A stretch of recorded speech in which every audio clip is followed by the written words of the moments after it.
मंडळी, तुम्हाला सगळ्यांना माहिती आहे काळी हळद आहे आणि मागच्या वर्षीपासून आपण काळी हळद घेतो. काळी हळद आरोग्यासाठी अतिशय फायद्याची आहे. मी माझ्यासाठी केलेल्या काळ्या हळदीचा उपयोग सांगते. लागण करण्याच्या आधी थोडीशी काळी हळद शिल्लक राहिली होती, मी त्याची पावडर करून घरात शिल्लक करून ठेवली होती आपली अशीच. झालं कसं, लागण करताना चिखलात खूप नाचणं झालं आणि त्याच्यामुळे माझ्या गुडघ्याला अचानक खूप सूज आली बिनचप्पलचं नाचल्यामुळं. तर सूज आली, गुडघा खूप दुखायला लागला माझा आणि पहिल्यांदाच माझ्या बाबतीत असं झालं. काय करावं म्हणून एक दिवस विचार केला. डॉक्टरकडे जाण्यात काय अर्थ नाही, माहित होतं की चिखलात नसल्यामुळे गुडघ्याला सूज आलेली आहे.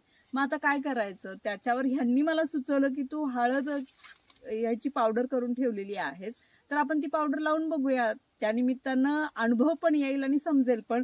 तर लिटरली मी फक्त 2च दिवस तेलात हळद गरम करून माझ्या गुडघ्यावर लावली. तिसऱ्या दिवशी मला लक्षात सुद्धा आलं नाही की माझ्या गुडघ्याला सूज आली होती. म्हणजे गुडघा इतका सुजला होता माझा की असा फोल्ड होत नव्हता, चालता पण येत नव्हतं नीट मला, एवढा सुजलेला गुडघा होता. 2च दिवस मी हळदीची पावडर लावली, माझ्या गुडघ्याची अक्षरशः सूज निघून गेली आणि मला तिथेच लक्षात आलं की खरंच जादू आहे. पण आरोग्यासाठीची जादू आहे हिच्यामध्ये. तुम्ही काळ्या हळदीचा वापर आरोग्यासाठी खूप चांगल्या पद्धतीने करू शकता. दुसरी एक मला आलेला अनुभव असा आहे की कॅन्सर पेशंटला 100% त्याचा फायदा होतो.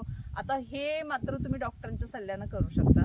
या 2 गोष्टी मला काळ्या हळदीच्या आतापर्यंत समजलेल्या आहेत.